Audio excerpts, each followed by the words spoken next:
Okay, so here's another video I'm going to be doing today, and this is on Joel Embiid. And there are questions on whether the Sixers should trade him. Now, if I was given a choice to trade the three-level scoring big man versus the one-level scoring point guard who's a great passer, great defender, and that's only because, well, he's a great defender because his height is a huge advantage. He also has the speed, he has the athleticism of like a small forward. He has the height of a power forward. I mean, I don't know. But he can't shoot. If I gave him $20 million, all right, if the owner of the Sixers gave him $20 million to hit a 15-foot jump shot, one jump shot, 15 feet from anywhere on the floor that you want to shoot it, I don't believe he'll make it. I just genuinely don't believe he will make it. I believe that Ben Simmons is such a liability offensively. All right, sure, he averages 20 points a game, okay? It's not hard to average 20 points a game when you're being defended by guys who are damn near a foot shorter than you, who you are stronger than, who you are just as fast than, or just as quick than. And when you run isolation and you just isolate you on them and you're a terrific ball handler, you can get to the rim whenever you want to. That's mainly where his points come from, at the fucking rim. Is when you are a high-level basketball player, it is extremely easy to take advantage of a guy who you have most of the physical attributes of, but you have the added strength and size to take advantage of that matchup. It is not hard to take advantage of that matchup. Now, in the playoffs, when teams start playing Ben Simmons the way they should, which is probably running more zone, keeping him open at the three-point line, and forcing him to take open jump shots versus getting to the rim. I mean, he'll struggle, man. He will struggle. With Joel Embiid, you have to be on your fucking game from anywhere on the floor. I mean, he can't shoot like Curry. He can't shoot like 5 feet behind the three-point line. But if you give him space, he will knock shots down. If you give him space, he will run past your big man. I mean, he is such a valuable weapon. Now, I think him mentally, he needs some work. But his physical game is on par. Let's get to it, man. Let's start off on the basketball court with the Philadelphia 76ers. Okay, and if you don't know from the tone that I just had, I would trade Ben Simmons. Probably bring in a guard. You know, maybe see if they could throw in like a small forward in there and a few draft picks or whatever. You don't need high-level players. You need to build your team around Joel Embiid. That team needs to be built around Joel Embiid. I don't know why they signed Al Horford. I really don't know why, but they signed Al Horford. Okay, they signed him. Sixers have been a little up and down this season, and Joel Embiid has been getting boos from the fans, which led to our guys discussing if it would make sense to trade Joel Embiid. Check out what Rick Bucher had to say. Joel Embiid is the better all-around player. I can make a case where Joel Embiid is the best player at his position. I can make a case that he is Tim Duncan with a three-point shot. Skill. No, yeah, that's going too far. That's going way too far. But Joel Embiid is a phenomenal scorer from pretty much anywhere on the floor. I do question his low post ability. I think that he could take advantage of matchups that aren't great defensively down in the low post. But when he went up against Al Horford, Joel Embiid struggles against those defensive guys those defensive big men who have the strength to hold him at bay and force him to, then he has to pull them out of the paint and bring them out to the three-point line and either attempt to drive past them or attempt to use his pretty good ball handling skills for a big man to try to break down the center. I don't think that he can strictly get his points in the low post against really high-level defensive players, at the center position. But I still think that his value dwarfs Ben Simmons' value, to be honest. Wise. Ben Simmons? Am I going to say that he's the best point guard in the game? No chance. Is he even in the conversation without a three-point shot? I can't say that. So if Ben Simmons, and I've said this, and plenty of people have said this, if Ben Simmons could develop a shot, a decent shot, at least out to 20 feet, he doesn't need to be a great three-point shooter. But if he can stretch the floor out to like really deep mid-range, he is even more of a problem than what he is right now. And the reason why he's a problem right now is because of the size advantage at the point guard position. But if he develops a shot, that dude's a monster. If he develops a three-point shot, Ben Simmons might be unstoppable. But that's just me spitballing, I guess. for me, if I'm going to split these two, and I don't have a problem splitting them, but if I'm going to split them, I'm going to send Ben out, and I'm going to build around Embiid. All right, man. My man. And that's the way it should be. You're supposed to build around your better player instead of the player you think may have a higher potential. I mean, I'm taking Joel Embiid any day of the week, man. Any day of the week over Ben Simmons. Joel Embiid is the guy. Rick Buger spitting them facts to me, but I'm going to hold my opinion for now. Start with you, Shay, per usual. Would it be smart for the Philadelphia to trade Embiid? Talk to me. I don't think so. I don't think that it would be smart, mostly because, you know, how the process is a long time. If they're going to trust it, they got to fully trust it 100%. Right. You know, he got drafted in 2014, couple years injured, and then 2016, 2017 is when we really started to see him come out. It's only been 3 seasons. I mean, and he hasn't really had much around him. Yes, he has Ben Simmons now, but you can make the argument that they don't play that well when they're together. They kind of... Their games are so polar opposite. Look, I would think that a point guard that can't shoot but can defend at a high level, that can pass unbelievably well, that seems to have all the makeup of being a great facilitating big man, okay? I would say that Joel Embiid and Ben Simmons, they should mesh well together. But I think personality-wise, I think that's what's keeping them from actually meshing well together. Because it's not like you have two ball-dominant players who love to shoot the fucking ball, don't really like to pass it much, like a Russell Westbrook and a fucking James Harden. And the only way that you can make a Russell Westbrook James Harden work is if you take everybody off the team that likes their shots and you put a bunch of role players around that's willing to just stand around and hope that they get a pass. Like, the only way you can make this work is if you could fix the issue, and I think the issue is the personalities. Ben Simmons is super reserved, very stoic. He seems like a very stoic individual. And Joel Embiid is incredibly rambunctious. Like, he is super jovial, okay? His mood swings are all over the place, though, but he is very excitable. And I think that's the barrier that's preventing them from actually meshing well together. Because with the way Ben Simmons plays and the way Joel plays, they should work together. Better when one's off the court.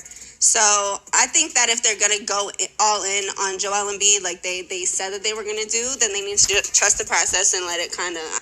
If you trade Ben Simmons, you get a role-playing point guard.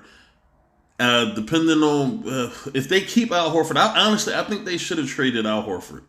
They should have traded Al Horford, got Al Horford out there, possibly got some assets. You bring in a role-playing power forward, unless you move Tobias Harris back to that, or you can bring in some forward that's interchangeable between a small forward and power forward. But you bring in somebody, and you bring in a point guard, both role players. You get some picks, possibly a 1, maybe 2 1s.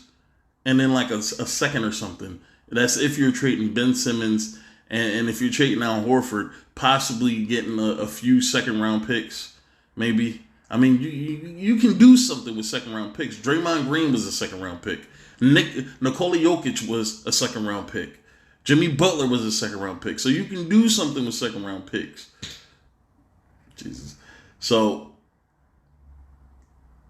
if I'm them, I'm trying to build as many assets as possible. But I don't think they can do anything now. I think the trade deadline already passed. So what they got to do is they got to see how the season plays out. If the Sixers can get out of the second round, this will be, if they lose in the second round again, this will be the 3rd straight year they lose in the second round. Okay? If they lose in the second round again or before the second round, I don't know. You may have to split this up. You may have to go in a different direction. But Right now, you see how it goes. If they're able to get to the Eastern Conference Finals, or even better, if they're able to get to the NBA Finals, then maybe you have something. You just have to find a way to make it work better. But if they don't, if they get outed in the second round again, you have to split it up. You have to let go. You have to let somebody go. And I think it should be Ben Simmons. I don't think it would be smart to trade him right now. All right. No, I agree with that. I don't feel like they should trade him right now. Well, honestly, if it came down to me and I had to pick somebody to trade, I would trade him and I would keep Ben Simmons and build my team around Ben Simmons. What? That's just me. But hey, I just think right now that it's still young. Like, obviously, this team has a lot of potential, and you don't know where it could go.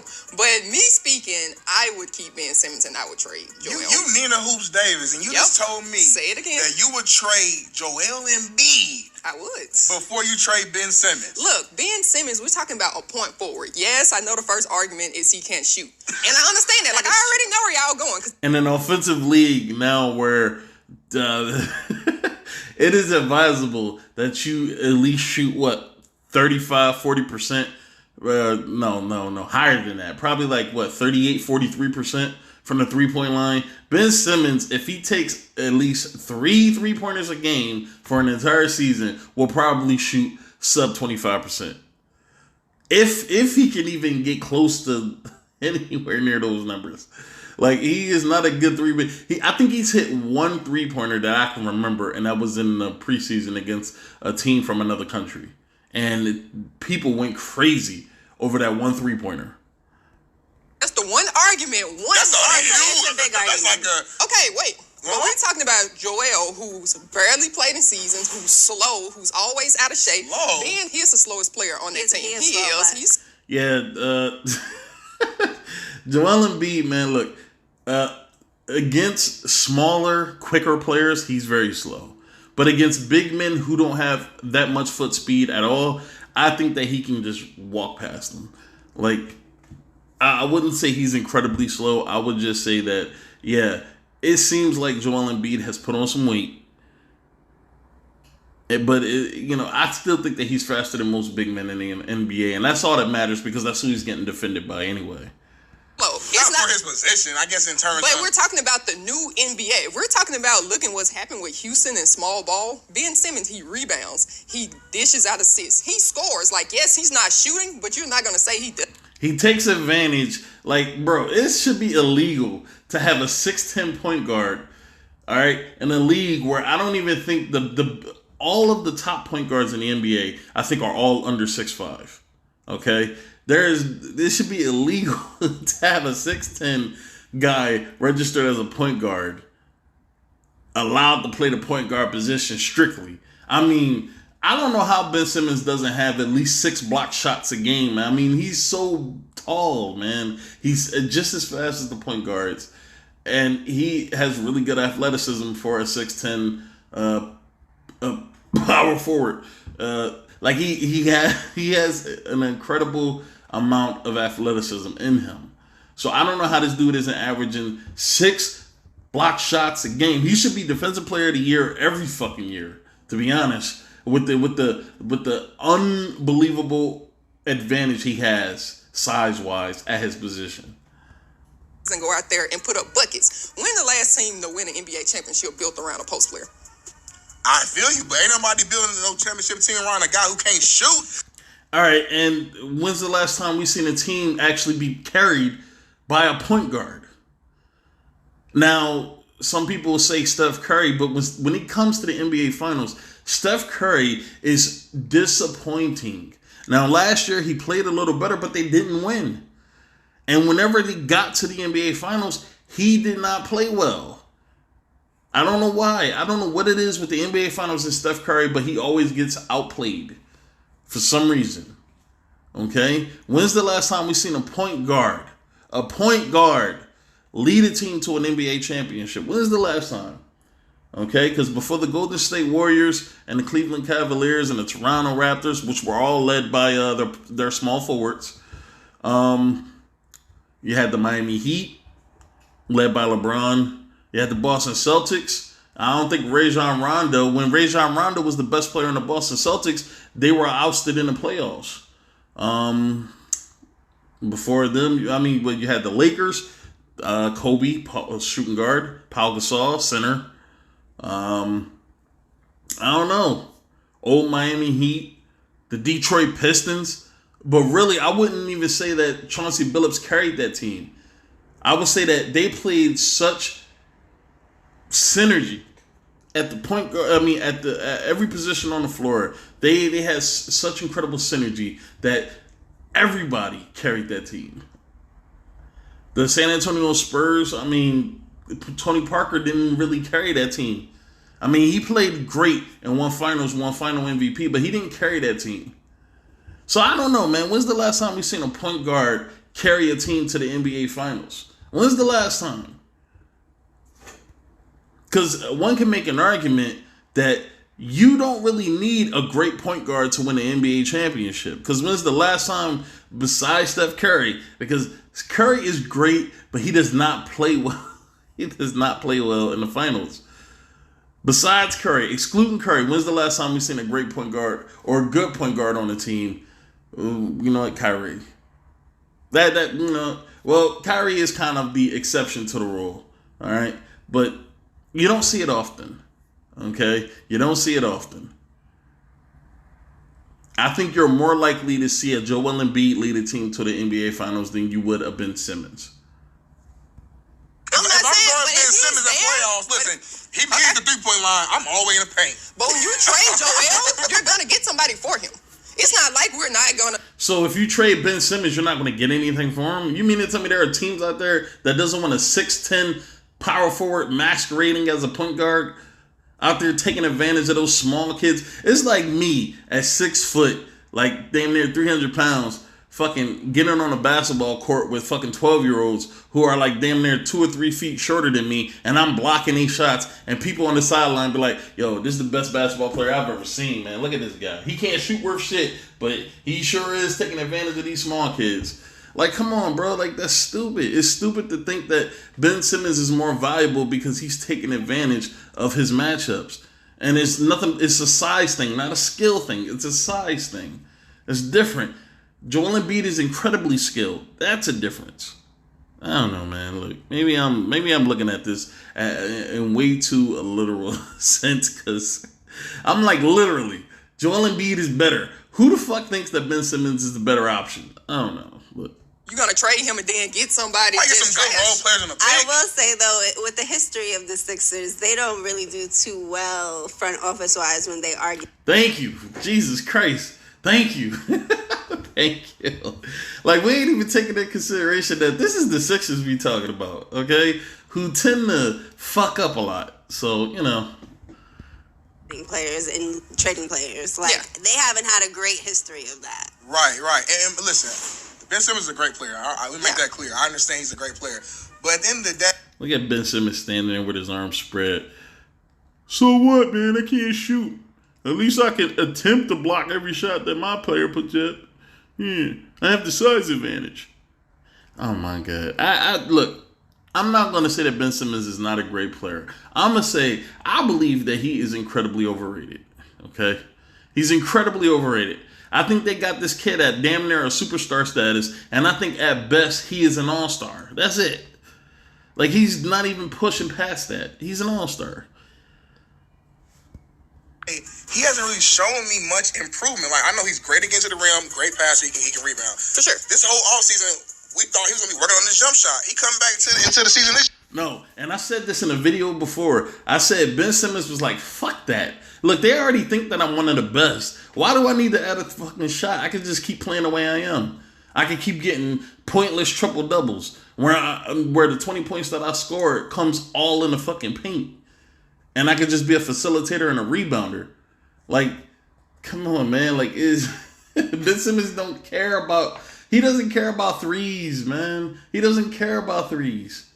If you take away Joel Embiid and Tobias Harris and you put a team around Ben Simmons where they're going to need him to put them in great positions to score, they can't create their own shots. Ben Simmons is the guy that's supposed to make everything go. They're going to fail, man. They're going to fail. Now, I don't think the team will be that much better with Joel Embiid, man, but I think they'll be better off. I don't know, man. Look. And a man, he won't even shoot. Like, think about where your psyche is, where you won't even attempt a shot. You're what? Yeah, his psyche is, I don't give a fuck about shooting the ball because people already love me. They already love me. I don't shoot threes at all, and they're already comparing me to the 3-level scorer at center that we have. They're already saying, who should we get rid of? If Ben Simmons, people love this dude now, and they're already putting Joel Embiid and Ben Simmons at the same level. If Ben Simmons develops a 3-point shot, Ben Simmons would be, Jesus. I don't know, man. It'd be trouble. I at least shoot it if I'm in the league. And you miss all the time. But I'm going to shoot it. He ain't even shoot. We've seen Yeah. guys like Giannis who couldn't shoot that well improve. We've seen guys, Lonzo Ball, improve.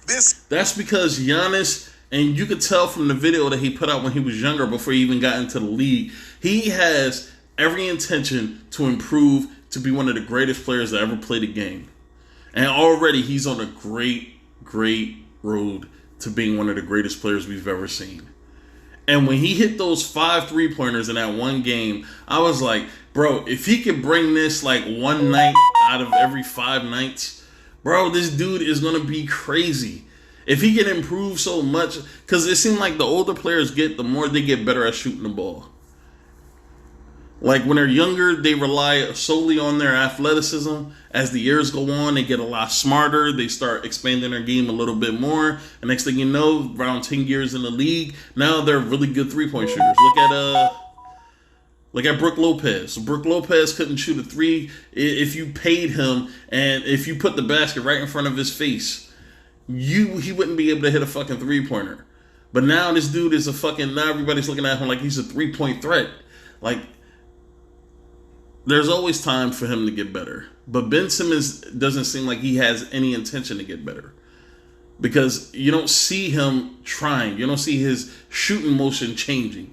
You don't see him, because now players, they post up videos of them working out because it's supposed to prove something to people. You don't see Ben Simmons doing all that shit. For all we know, when it comes to shooting drills, this nigga sitting on the sideline like, yeah, you know what, I'm gonna check my Snapchat, check my Instagram, whatever it is that fucking basketball players do now. I'm gonna do that over here while until this drill is over, and that's it. He's not improving, and that's because people are telling him he's great, man. They're telling him he's great. Look at Lamar Jackson. Lamar Jackson coming into the season had a lot of questions surrounding him. He plays well during the season. Next thing you know, this nigga sitting on the sideline with a pair of fucking visors on. I mean, I'm like, what the hell? Like, this nigga's Hollywood now. This dude's Hollywood now. At the beginning of the season, people didn't even know if he could play, and now he's Wesley Snipes over there.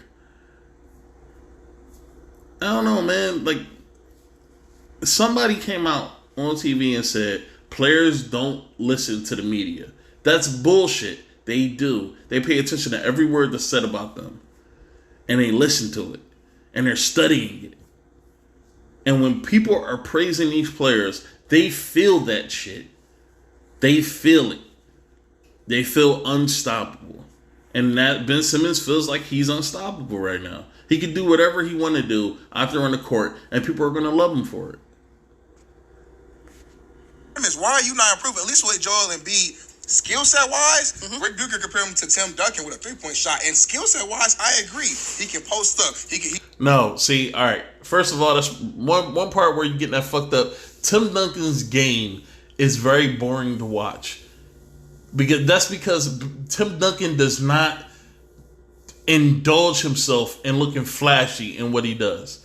He's a very technical player. Okay? He is a leader. I mean, his leadership ability. The San Antonio Spurs became Super Bowl, Jesus. Became championship contenders his rookie year. His second year, they won the title.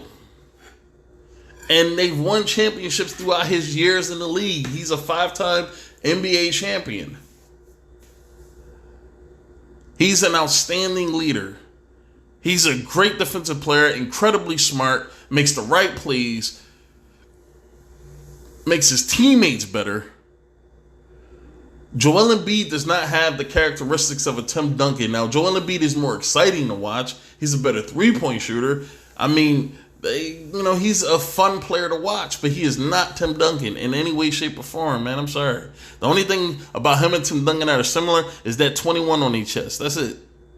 He can front you. He can shoot the three. She got the mid-range. Yes, the question with him is injury. Can he stay healthy? And some people say he's lazy. And that's two big things. Like, we're talking about laziness. Like, yes, Ben Simmons haven't fixed his shot, And but I'm still going to trust him. That's laziness too, though, right? Is that fair? Can I say that's you not But do working we know? your But shot? do we know if he's not working all season? We're talking about being in shape, and you can't control injuries, obviously. Like, you can't control your body and stuff like that. But I still think for Ben Simmons, what is this, just his third year? Yes, it's a lot of players, but I think if they put him in a situation where he goes and get the right shooting coach, I feel like he can change that overnight in one summer. And Well, he's proved he can't change it overnight in one summer. I mean, he hasn't improved it yet, but it's still time. It's just his third season. We're not acting like he's 30 years old. Shay made a fire point too. This is technically Embiid's third season playing, correct? Basically, third season playing. And to comment on what Nina Davis just said, she's acting like the older you get. Look, all right, let me say this, okay? Ben Simmons at some point is going to improve his shot. In order to stay in this league, you're going to have to improve that shot. Right now, he's a triple-double threat. That's because he can rebound at a high level. He's a great passer. And he could get to 10 points by nothing but layups at this point right now. But at some point, his athleticism is going to go away. That speed is going to go away. His ability to jump and all this other shit, he won't be able to defend the fast point guards anymore. And then he's going to have to switch back to the power forward position. He's going to have to learn another skill because he's not strong enough to play the power forward position. Dude looks fucking scrawny to me. Versus some of the other power forwards in the league, he looks scrawny. Some of the best power forwards in the league. He looks scrawny. It looks like when they're running one-on-one drills at the Sixers facility, Ben Simmons versus Al Horford. Al Horford is abusing this guy in the low post. All right? He's going to learn how to shoot at some point. You have to make him. This is the thing about these young players who experience success at such a young age, early on in their career, is that they think that they can't be stopped or people can't beat them. They're unbeatable. And they're not unbeatable. You are unbeatable. And I think that's part of the reason why Joel Embiid was crying last year in the playoffs after they lost to Toronto. Because I guess he believed when he plays his best game that this team is in great position to win. And when you go up against the resistance of actual great players like a Kawhi Leonard, LeBron James, them boys in fucking Boston that did work on them, I mean, they beat them in 5 games. When you go up against that kind of resistance, no matter how talented you are, it does something to you. And it seems like it's doing more damage to the mindset of fucking Joel Embiid. You're seeing him joke around less. You're seeing him doing less of that buffoonery shit that he's used to doing, like dancing on the fucking court with his uncoordinated ass. But it seems like it does more damage to him than it does Ben Simmons. And that's because Ben Simmons doesn't care, man. Like, Ben Simmons just doesn't care. He doesn't really, I don't know, man. Like, a guy that really cares, like, look at Kobe, man. Kobe did everything he could to take the best parts of other people's games, apply it to his game, and turn himself into something the NBA has never seen before. Now, whether he succeeded or failed at it, I don't even want to discuss that. What I'm saying is, drive cannot be taught. You either have it or you don't. You want to improve or you don't. And I don't think Ben Simmons wants to improve. I think he likes where his game is now. I think he believes that he's as dominant as he wants to be, or he can be right now. So he's just going to ride this high. But, I don't know, man. Look, it is what it is. I'm already damn near 30 minutes on this. All right.